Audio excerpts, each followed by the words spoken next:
he told me not to big him up too much. So he must be just the best thing ever, obviously.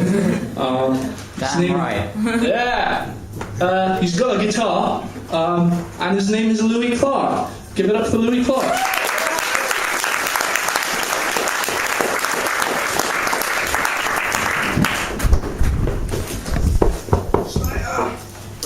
Yeah. This is actually Slash, but...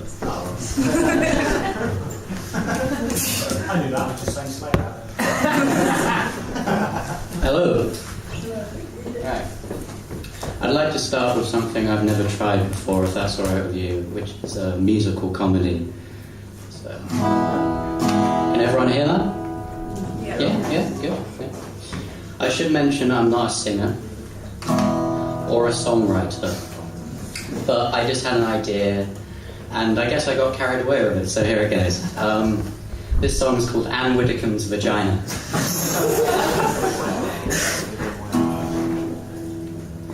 Some things are better left unsaid. That's as far as I got with that.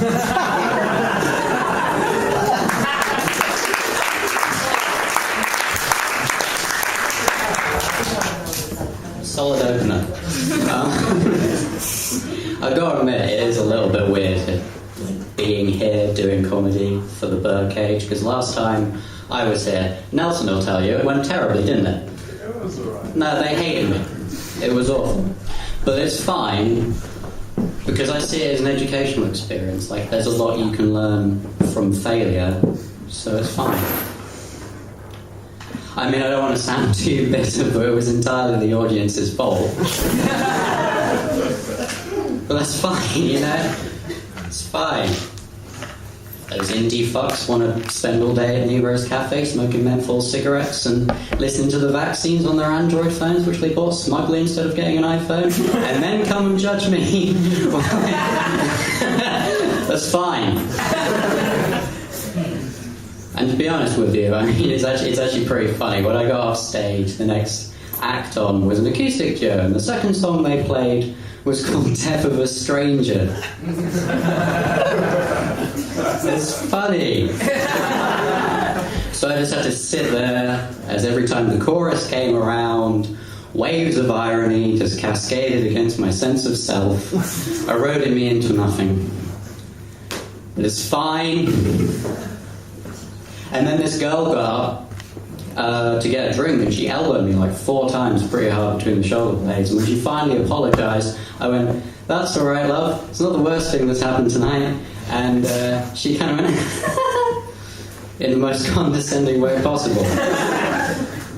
But that's fine, you know. I mean, sure, I'm going to see her face every time I have a moment of self-doubt from now on, or even close my eyes for a few seconds.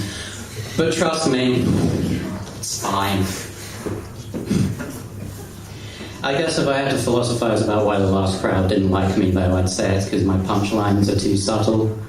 But philosophy doesn't actually mean anything. Or does it? That's a pretty clever joke. I like clever jokes. You know what else I like?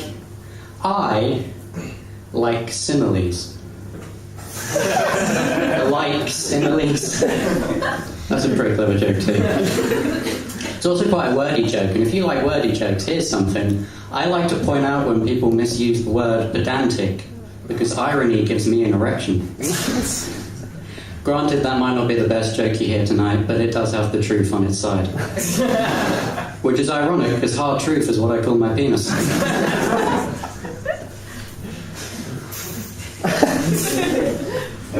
Well, this is awkward. And it's about to get a little bit more awkward, because I'd like to tell a story now, if I may, which features the topic of racial politics. Every white person in the room just started holding their breath at the same moment. That was brilliant. The acoustics up here are amazing. No, calm down. Seriously. It was basically, I was talking to this girl where I used to work as a dishwasher. And I was trying to explain to her that black and Asian are not the same thing. And she wouldn't believe me. Seriously. Basically, how we got into it was, I come from quite a socially backward part of the country, not a lot of diversity anywhere, a lot of social ignorance around. And yeah, we were talking about, she was a washer-upper as well, we were talking about my relationship. Now my girlfriend is black and she's sitting over there if you don't believe me. Not to make things awkward. But when I told her this, she was incredibly surprised, which didn't really faze me, because like I said, any form of diversity where we come from is rare. So to her, it was like I just admitted to shagging a snow leopard. Not into the snow leopard jokes. Snow leopards are rare. But it was fine. She made a few ignorant remarks afterwards. Does she have a big bum? Does she do African dances? This is the kind of ignorant bullshit I'm used to dealing with. So I was able to brush it off quite easily. Then we get into the topic of my sister's boyfriend. Now, my sister's boyfriend's mum is from the Philippines, so when she asked me what he looks like, the two words that popped into my head are tall and Asian. And her response to this was, "Oh my god, what is it with you and your sister and dating black people?" What? What is it with you and your sister and dating black people? Well, he's Asian. Yeah. So he's not black. Yeah, it's just, he's Asian, so he's black. This went on for longer than I'm proud of. Until I realised that in this girl's worldview, you're either black or white. And there's nothing else. And if you're not white, then you must be black. So the whole Dulux colour chart in between has just been smashed. She acknowledges the existence of the Asian ethnicity, but she just doesn't... She thinks that they're pretending to be black, basically. She kept saying that they're more black than white. What does that even mean? So yeah.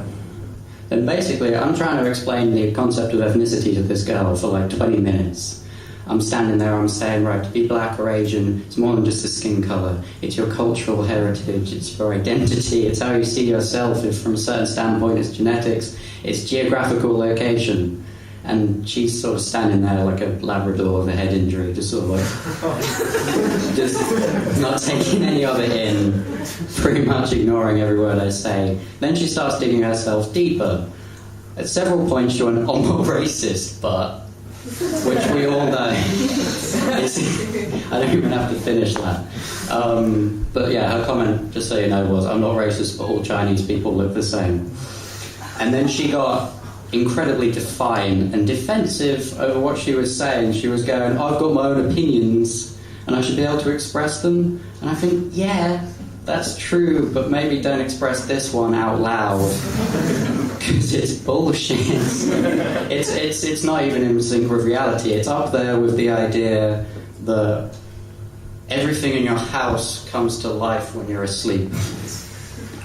It's a fantasy, so I can feel myself getting angry because it's like I'm trying to help you and you're not letting me.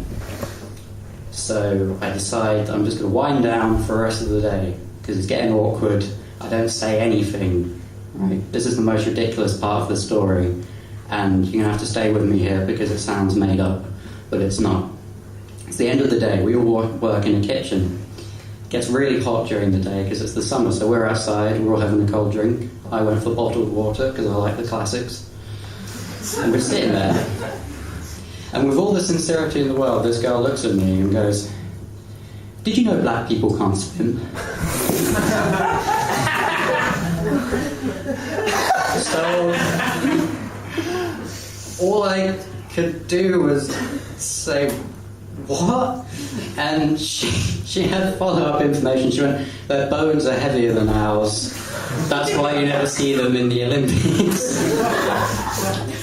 Their bones are heavier than ours. And you know when you have so much to say in retaliation to someone else's opinion that it just forms this ball in your throat and you can't quite get it out, because if you start talking you'll just go, "Ugh." That's what happened, and she took my hesitation to mean that she had won the argument.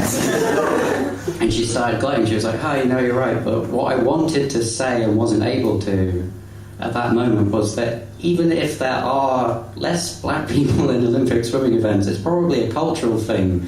Like, swimming is an incredibly white middle-class activity, popularized in mainly European and American countries, where the majority of the world's aquatic centres happen to be located. Especially those that can accommodate an Olympic-sized swimming pool, and where the economic demographic for people who would train in said swimming pool would live. Not so many in African countries.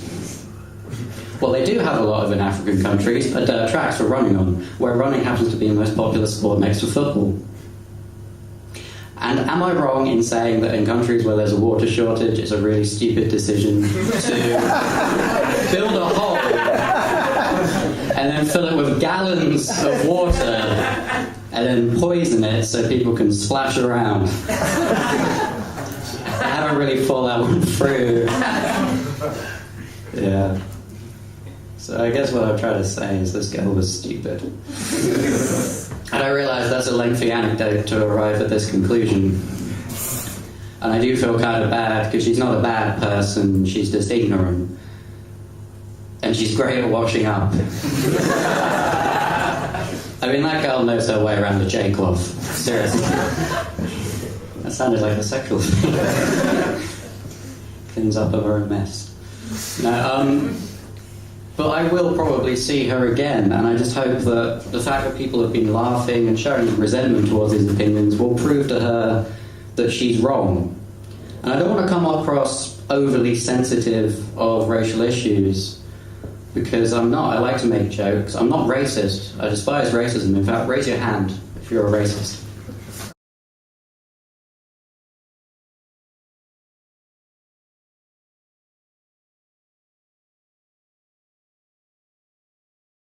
I just want to say, fuck you, she's my girlfriend. Like, she's comfortable with it, and I'm comfortable with it. We could just be messing around. The other day she goes to me, are you a fisherman? Because you're a real catch. And I went, are you from Jamaica? Because, you know...